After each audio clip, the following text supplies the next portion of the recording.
Hello everyone, welcome back to my channel. Welcome back to my study here in Sydney. Another grey day unfortunately, but it is winter so I can't complain. So it is the perfect weather though to chat to you about some books. 5 books in fact that have completely changed my life. And I know that title sounds a little bit clickbaity, but it's not. These are genuinely books that have changed the trajectory of my life, and I'd really love to share these with you.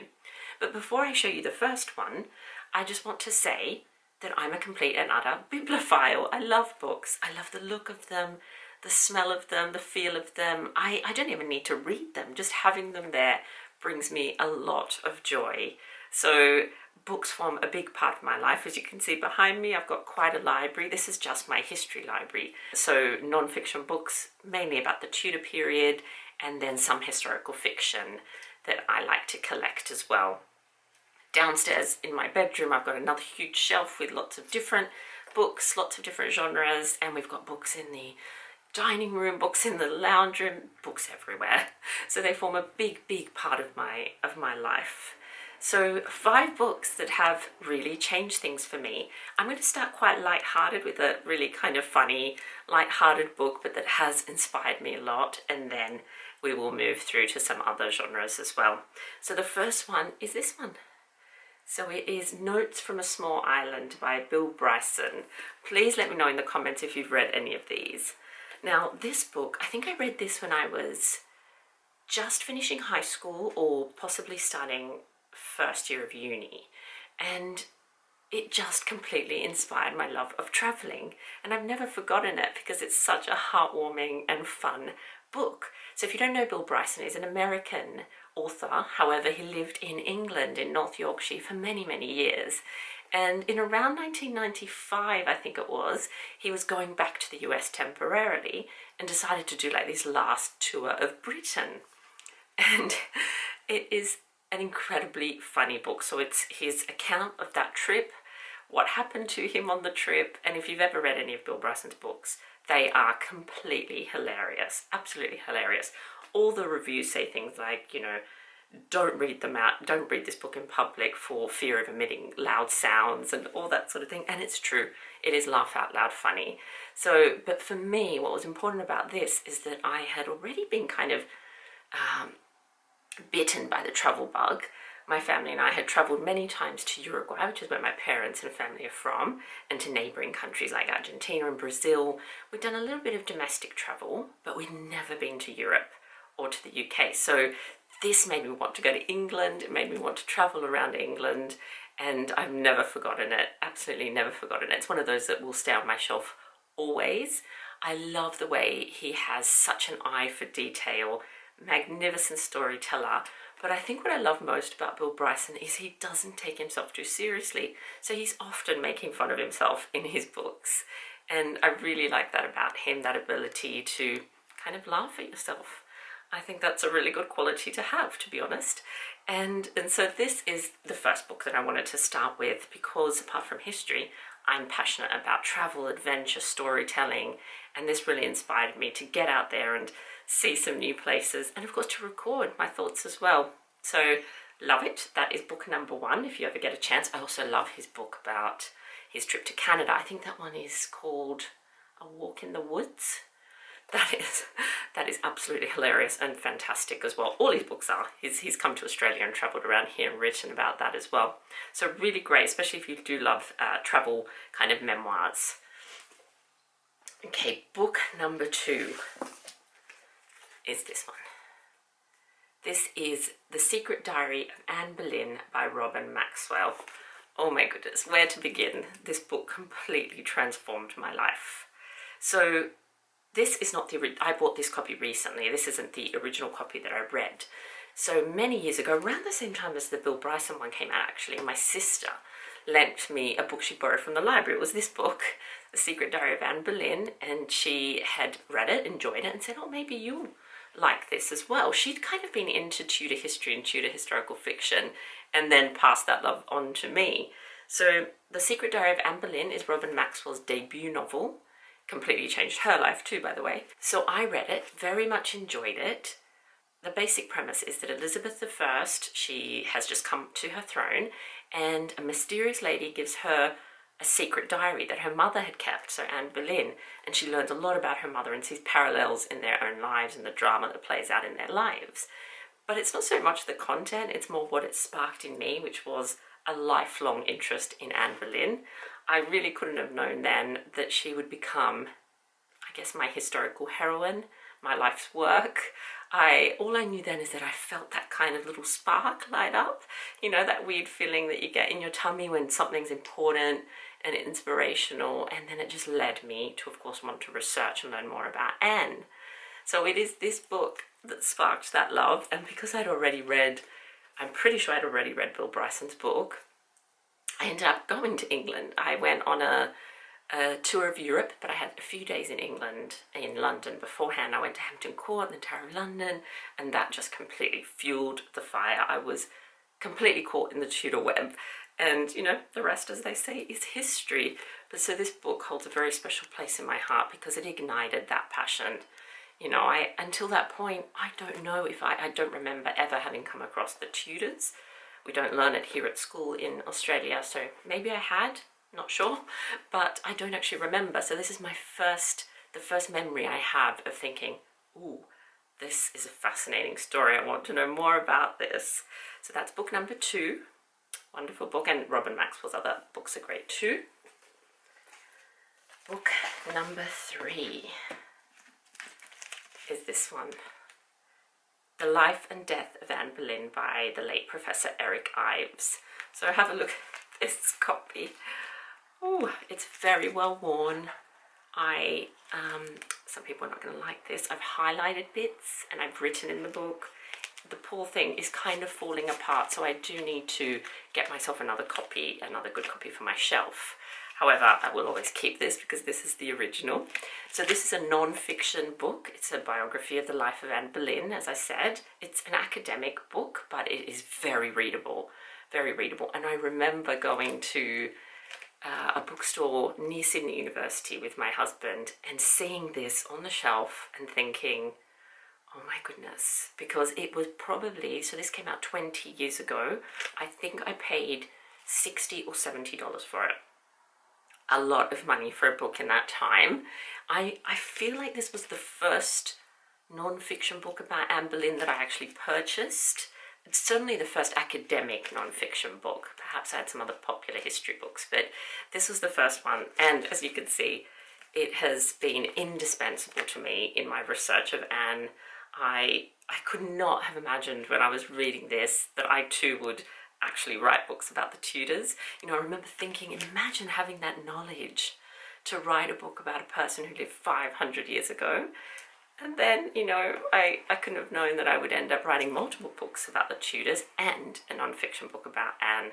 So this book, which I love, absolutely love, holds a very special place in my heart.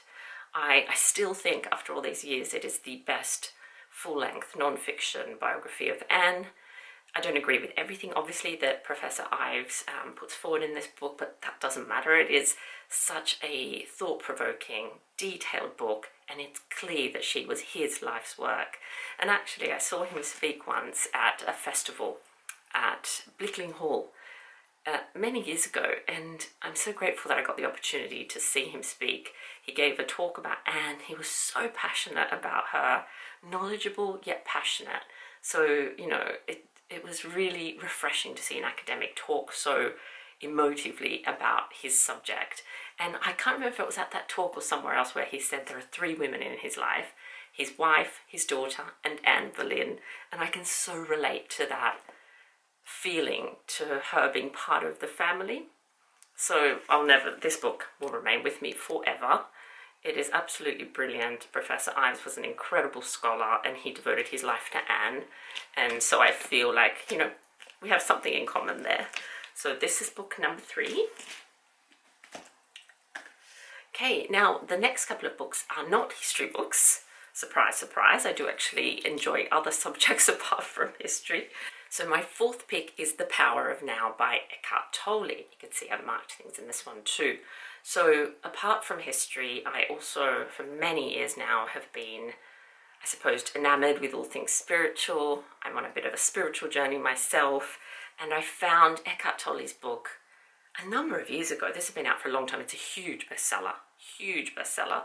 And I remember reading it the first time and really not finding it that useful at that point.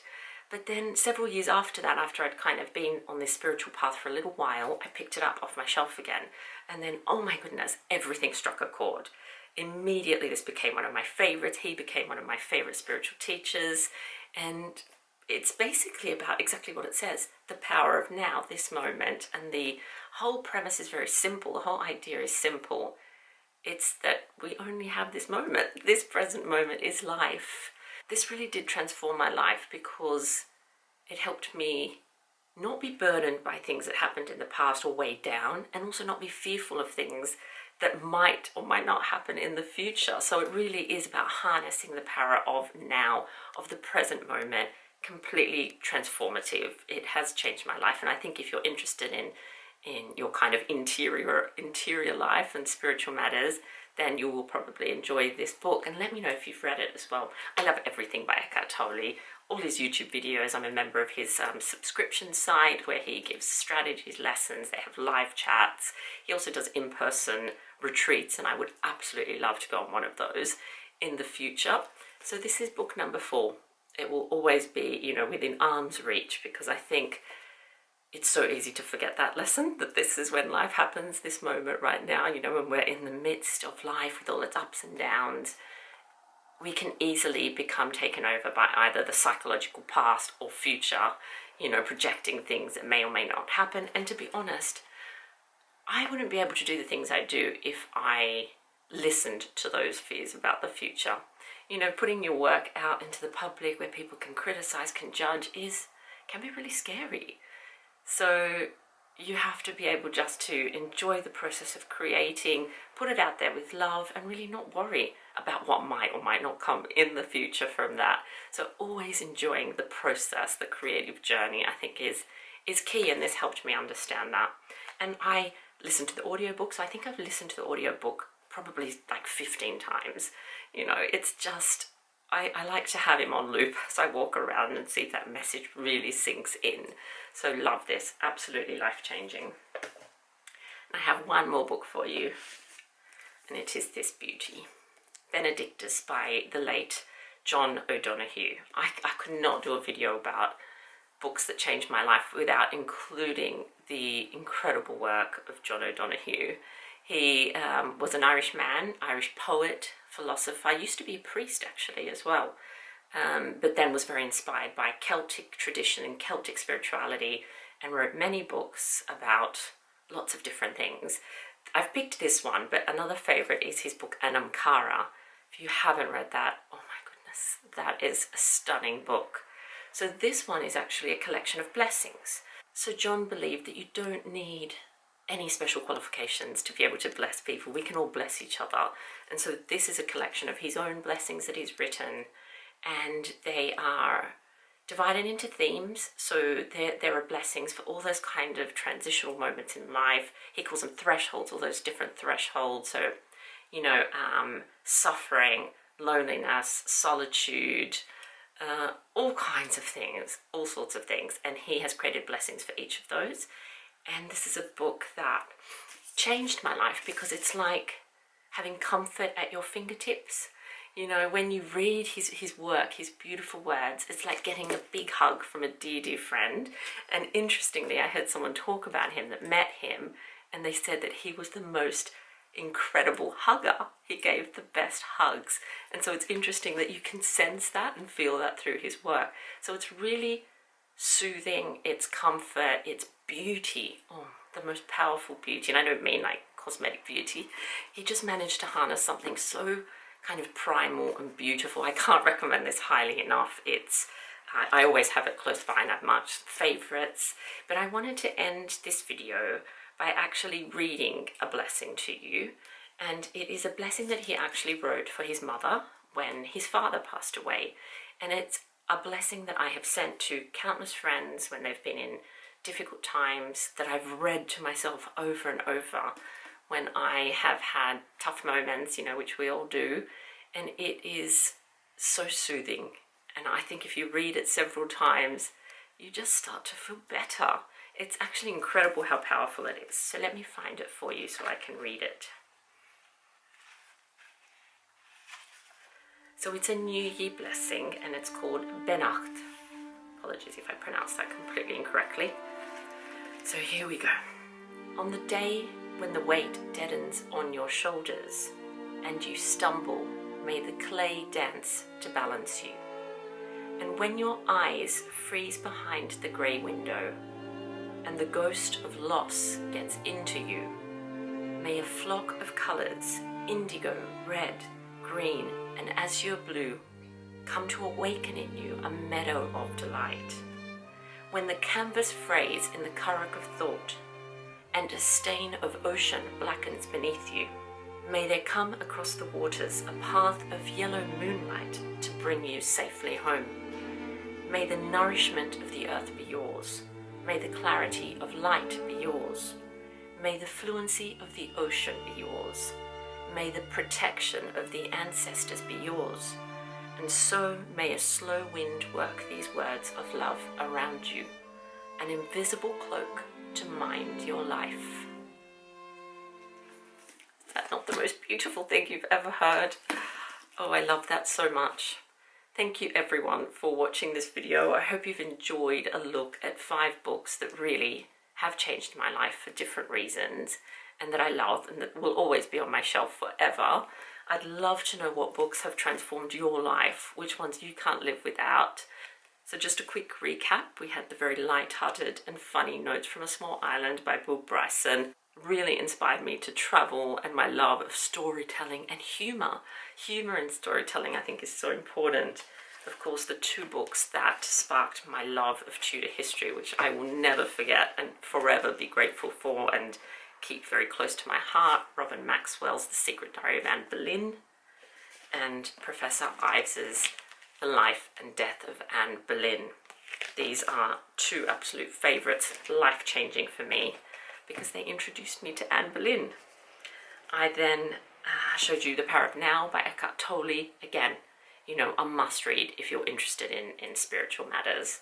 I love this book so much and turn to it so often for its simple message, but one that I think we need constant reminding of. And then Benedictus by John O'Donoghue, collection of blessings for all sorts of occasions. On waking, grace before meals, for a father, for homecomings, for courage. Oh, that is a beautiful one too. I actually recite a blessing by John every morning, sometimes even before I've opened my eyes, just when I'm kind of awake. I stuck it on my bedside table, but I've sort of memorized it now, and it goes like this. May I have the courage today to live the life that I would love, to postpone my dreams no longer, but do at last what I came here for, and waste my heart on fear no more. Thank you everyone for watching. Please give this video a like and subscribe so that you'll be notified when I post new content, and drop me a comment telling me what books changed your life. I cannot wait to see you all in the next video.